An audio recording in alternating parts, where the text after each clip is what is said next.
Thank you so much for the invitation. It felt like home from the first time I landed in the airport.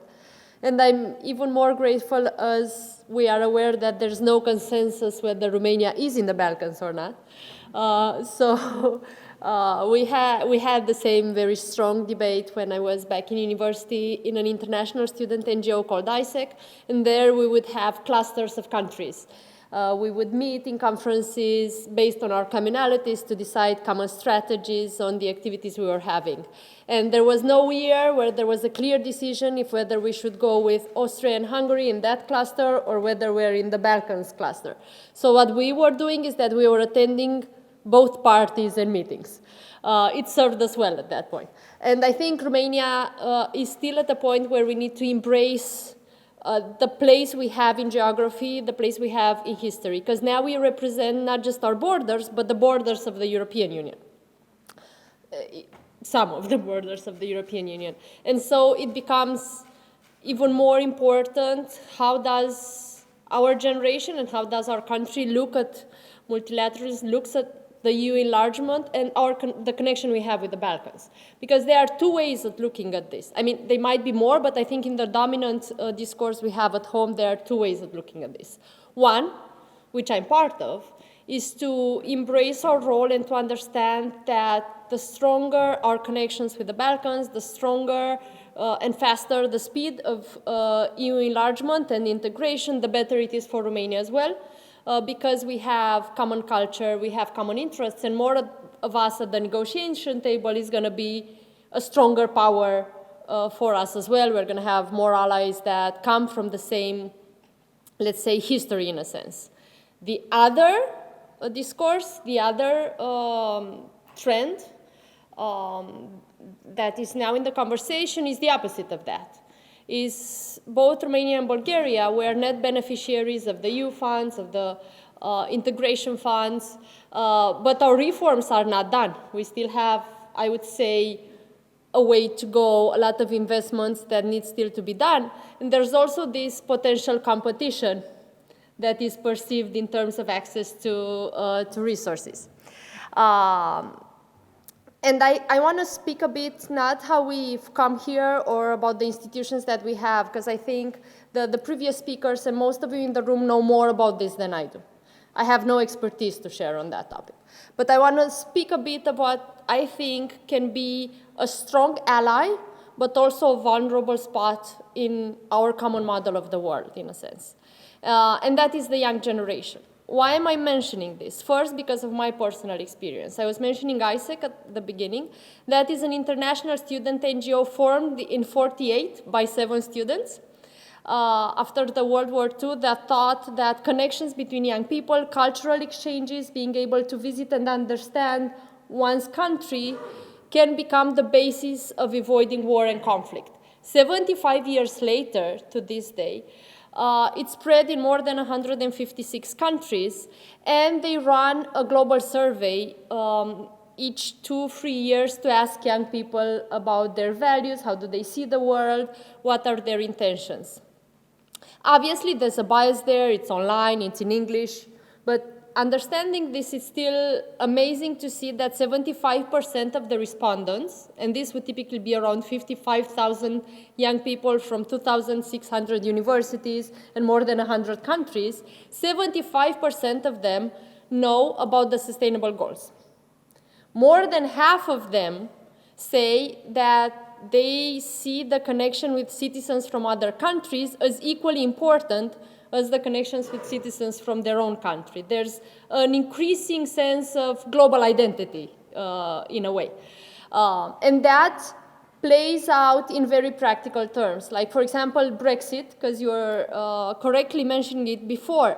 If you look at the difference of votes between generations, there's an estimation at about 72% of people under 24 that have voted for Remain. So it plays out in very practical terms in decisions, very concrete terms. There's also an estimation that maybe if all of them would have turned out, then they would have shifted the entire Brexit decision in a sense. And why am I mentioning this is because I think more needs to be done culturally as well in the spaces where the conversation between young people happen. Because it's not typically the national televisions or even the cultural institutes or the conferences. It's not typically the instruments that countries have used until now to propagate cultural diplomacy or to share their identity with the world. It's happening in other spaces, mostly. It's happening directly between them without the mediation of state actors. It's happening instantly, be it TikTok or Instagram or forums. And I think that is going to be, and I know this is a very heavy word to use, especially in the context of the war in Ukraine, but I think that will be a battleground for the future elections. I think that will be a battleground for possible futures that are put forward to these children and young people. Because in the same time, they're also a generation that feels partially disenfranchised. They have the most instruments at hand than any other generation, as we did, to express themselves, to ask questions, to connect with everyone from around the world. But in the same time, it's quite clear that they perceive themselves as disenfranchised. We see this in almost every country, that the voter turnout is very, very low. It's the same in the Balkans, it's the same with the European Union members. And we see a rising tension happening in many places from that generation. So in very practical terms, I think there's a space that when we look, for example, at the investment funds and the investment framework for the Balkans, where most of the money goes to sustainable transportation, energy, climate change, business development, and human capital, that a stronger investment finds its way there towards cultural diplomacy and programs targeted at this conversation with young people and among them.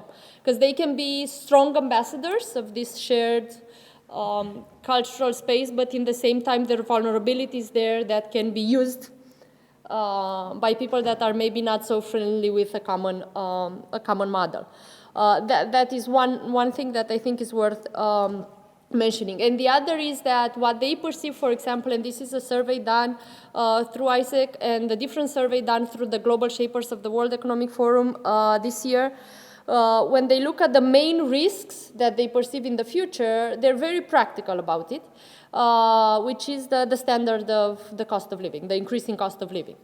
And so they feel that there is not just harder to get by or harder to access opportunities, although in very rational terms it's the opposite, but they feel that the institutions have failed them in a way. When they look at climate change, when they look like increasing cost of living. Even if, again, in practical terms, they are maybe in the place of most opportunity that was ever to be. So that's why engaging them, creating this sense of belonging, using this cultural diplomacy framework more in channels or forms of manifestations that were not typically instruments of states before, I think it's essential to create again with them this sense of belonging and participation and ambassadorship. So that would be one thought that I want to leave you with. And then the other is that it's also, we are, both the European Union and the Balkans, we are an aging continent. And I think we talk about this too little, or we face it, we shy away from this aspect. Our average age is around 44. I think Macedonia, Serbia, it's around that, plus minus 1-2 years. While in comparison, for example, let's take almost any African country, but Niger, for example, has half of the population younger than 15. So in very practical terms, what's going to happen is that we're going to see an Africa that's going to double in size. It's going to have, by 2050, 2 billion, 2.5 billion people. And in our continent, like the European Union, is going to be about 500 million. We had, hopefully by 2050, that's going to include the Western Balkans as well, around that number as well. Which means that for multinational companies that are cross-border, for the type of information that is consumed, for the type of technologies that are used, we're going to have this huge unbalance created not by different strategies of these countries, but created by very, very, very different demographics. And I think that needs to be taken into consideration in the relationship between continents as well, in a sense. And I think we're going to see a flow of migration coming on the continent as well, because of the different age, because of the demographics, and because of the big shifts that are going to happen in the labor market.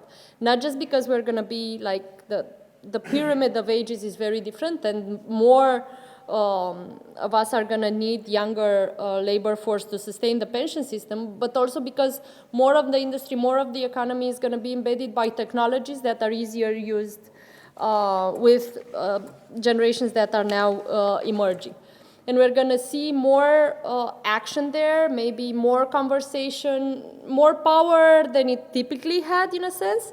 And what we see in terms of institution, political candidates, the way decisions are being made is less representation. So I think this debalance can be tackled and moved to the advantage of a multicultural model through cultural ambassadorship and diplomacy, but targeted in those different channels with those different ambassadors to that generation. I think that that's something worth taking into consideration. And again, I think it plays out in very practical terms as well. Like, one of the targets we now have as a country is to join the Schengen area. We're very upset that this hasn't been before. We feel a bit that it plays out a bit the conversation of multi-speed Europe, and not in the way we would prefer it to be. So Romania is it's a very special moment for us in terms of the Schengen area. And apparently the negotiations or the decision framework, the institutional decision framework, isn't working as fast or as fair as we would like it to be. But in the same time, we had, weeks ago, there was a group of German citizens biking. They were just biking close to the seashore. And they just kept on biking until they ended up in Romania without any border check. And the police, at some point, figured out they're there, stopped them, asked them for their IDs, they gave their passports, and they were like, but how did you enter the country? And they were like, we're just biking. They were biking from Bulgaria. I was like, how did you avoid the border control? It was like, I don't know, we were just biking on the field. We were sure there's no border there, so we were just continuing with our casual biking ride. So now they have a criminal record. That's the sad part of the story. But in a sense, their perception of if we are in this region, if we are in this space, if we are friends with each other, if we're in the same safe space, then obviously I don't need to do any bureaucracy to just keep on biking. I think that's the collective imagination that needs to be fed into more and used more, because that's going to change, I think, the votes and the decisions of national entities. And with this, I will also end, and I would truly hope that we have the space for questions and conversations, either in the panel or in the coffee break.